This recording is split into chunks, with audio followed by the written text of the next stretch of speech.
Okay, if you're in a band and you're staying at the Motel 6 and you add a band member and now you're at the Ritz-Carlton, keep your issues to yourself.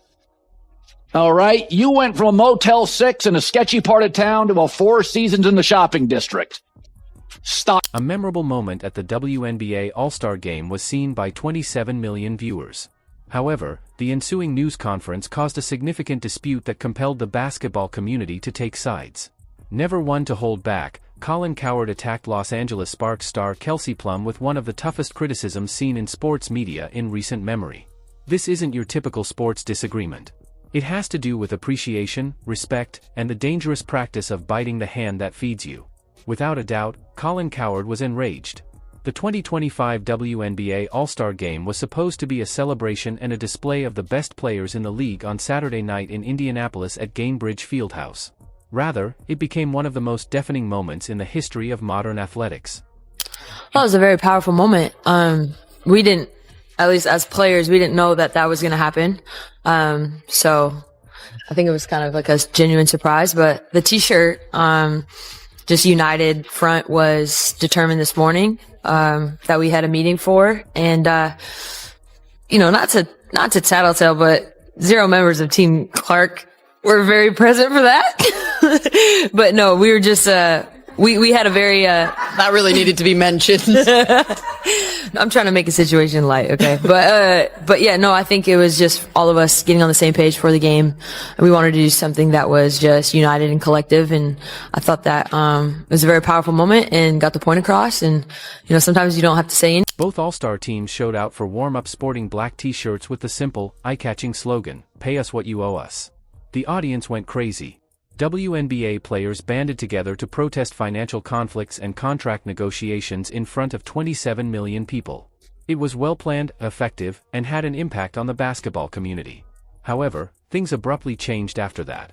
Kelsey Plum, the league's best shooter since 2017, made the decision to disparage Caitlin Clark during the post-game news conference.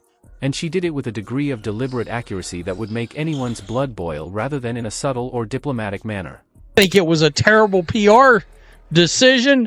Judging by the response on social media, it was a PR disaster.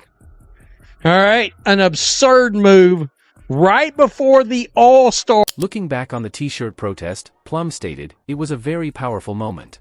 As players, we were completely unaware that it would occur. Then the jagged blow arrived." She singled out Caitlin Clark's All-Star team for not showing up for the meeting where the t-shirt demonstration was planned. T-shirts don't bother me, but why do you take a shot at the Golden Goose, Caitlin Clark? You guys were flying before she arrived on one of those airlines that made you pay for a cup of water. One of those airlines that is the planes are the color of a highlight. Take a moment to consider that. A veteran who ought to have been expressing appreciation was openly criticizing the athlete who has single-handedly transformed women's basketball from a minor sport into must-watch television through fan reactions and social media pandemonium. The host of Fox Sports Once Heard with Colin Cowherd was prepared to pursue her on Monday morning. Cowherd yelled, "Stop talking," his voice growing louder with each word. "For what reason are you trying to catch the Golden Goose?" Mind the t-shirts. I think you have leverage. I think you deserve more than 9%.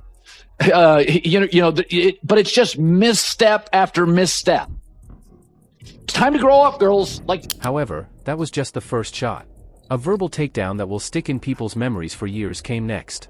You moved from a Motel 6 in a dubious area of town to a Four Seasons in the mall. With a metaphor that hit like a goods train, Cowherd remarked, "And now you're taking shots at the person who got you the upgrade." And he wasn't finished. He went on, clearly frustrated, saying, "Keep your issues to yourself and start showing some appreciation for what Caitlin Clark has brought to the WNBA. Grow up." To get more profitable as women's basketball gets better, as the Caitlin Clark momentum train gets bigger. I mean, this year she's not playing well. She's hurt. She's not there for all the games. So this is actually not as great as it. The numbers, which leave no room for disagreement and should make every WNBA veteran think twice before criticizing Caitlin Clark, are what make Cowherd's fury so potent and well-founded. Prior to Clark's entry into the league, 400,000 people watched WNBA games on a good night. This season, Clark's Indiana Fever games regularly draw more than 1.7 million viewers, with some matchups drawing more than 3 million. TV ratings have increased by 170% in the past year. Attendance provides an even more compelling narrative. In addition to selling out 17 of their 20 home games this season, the Fever's road games are now selling out every time Indiana visits the area. Previously, these stadiums hardly ever filled to capacity. Early went from an average walk-in price of $121 to 64 bones. $64 to get in once Caitlin Clark's injury came out that she wasn't going to play. And I'm very interested to see what those ratings. The league has been losing money for 27 years. Its yearly losses are thought to be between $10 and $12 million. The WNBA is expected to get close to profitability this year for the first time ever. And Caitlin Clark is the driving force behind it. Cowherd's fury wasn't the only thing that made his tirade so powerful. It was the harsh reality. Despite her skill, Kelsey Plum has never had the same impact on women's basketball as Clark has in a single season. This is the athlete who is actually increasing the sport's popularity. Cowherd emphasized this. Before posing the obvious question, his voice carried the weight of the numbers. You're also making fun of her. Exactly what she was doing. She knew she was being shitty, and she was. That's what she was doing. She knows Caitlin Clark's got a ton of fans that support her, and she purposely gave her a double million. It's quite ironic. Plum and additional analogies to previous WNBA disputes. It's reasonable for WNBA veterans to seek greater pay, but they're targeting the one player who is genuinely enabling those demands. It would be equivalent to spitting in the face of the pie baker while whining about the amount of your slice. Seeing what Clark has accomplished in less than a year as a professional will help you understand why Cowherd's defense of her is so compelling. With 3,685 career points, she shattered both the men's and women's NCAA Division I all-time scoring records. She guided Iowa to consecutive national championship games, an accomplishment not seen since 2009. Her collegiate games, including the championship game, routinely garnered larger crowds than men's March Madness contests. After Kelsey Plum publicly chastised Caitlin Clark, Colin Cowherd didn't hold back in defending her, criticizing the veteran for making fun of the athlete who had single-handedly revolutionized the WNBA.